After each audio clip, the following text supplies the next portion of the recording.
Hello students, let us continue the chapter in video part 2. Students, in the previous video you have read about the story of Sri Lanka and Belgium. Now come to the page number 4, next topic, accommodation in Belgium.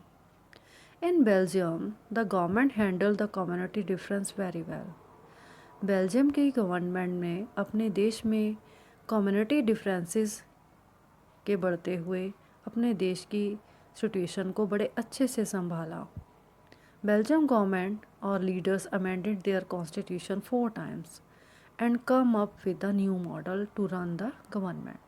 Belgium की government और leaders ने अपने संविधान को 4 बार change किया ताकि वो देश में एक अच्छा मॉडल बना सके, अच्छा कॉन्स्टिट्यूशन बना सकें जिसमें देश में हो रहे कॉन्फ्लिक्ट्स को ख़त्म किया जा सके. Here are some elements of Belgium model. First point, Constitution prescribes that the number of Dutch and French speaking ministers shall be equal in the central government. कि दोनों कॉन्स्टिट्यूशन में ये प्रिस्क्राइब किया गया कि दोनों कम्युनिटी के लोगों को इक्वल जो है डिपार्टमेंट्स दिए जाएंगे. Some special laws require the support of majority of members from each linguistic group. Thus, no single community can make decision unilaterally.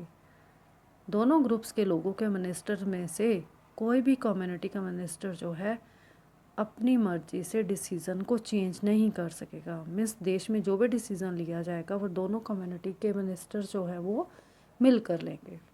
Second, the state governments are not subordinate to central government. State governments central government की subordinate नहीं होंगी. Third, Brussels has a separate government in which both communities have equal representation. जिस बात को लेकर झगड़ा था वो थी बेल्जियम की कैपिटल ब्रसेल. वहाँ पर सेपरेट गवर्नमेंट बना दी गई दोनों कम्युनिटीज़ की. Fourth point, apart from the central and state government there is a third kind of government. Central और स्टेट गवर्नमेंट के अलावा वहाँ पर एक थर्ड गवर्नमेंट भी बनाई गई. This is a community government. ये कम्युनिटी गवर्नमेंट थी. This government is elected by people belonging to one language community, Dutch, French and German speaking, no matter where they live. वो कहाँ पर रहते हैं इससे कोई मतलब नहीं था.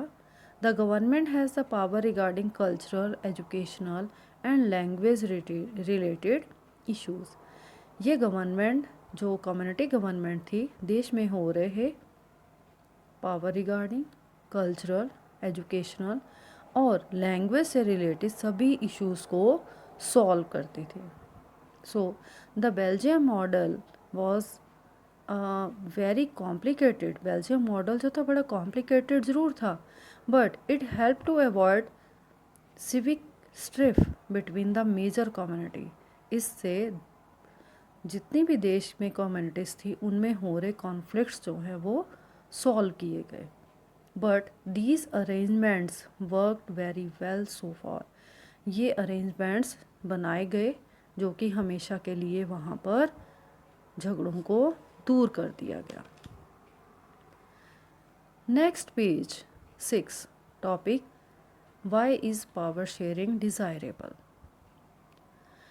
Students, power sharing is a good because it helps to reduce the possibility of conflicts between social groups. यदि पावर शेयरिंग बनती है, गवर्नमेंट में पावर शेयरिंग होती है, मीन्स जितने भी ग्रुप्स हैं देश में उनमें पावर्स को शेयर कर दिया जाए. हर ग्रुप को इक्वल बेनिफिट्स दिए जाएं, इक्वल जॉब्स दी जाएं. ये नहीं कि एक मेजॉरिटी ग्रुप जो है हर तरह के बेनिफिट्स ले. So, power sharing is good because it helps to reduce the possibility of conflict between social groups. Second, a democratic rule involves sharing power with those affected by its exercise and who have who have to live with its effects.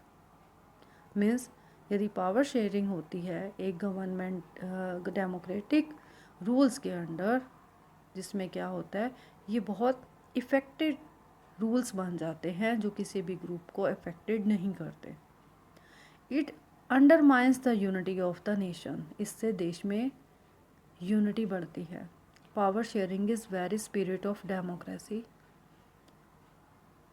This is a legitimate government over country and citizen through participation.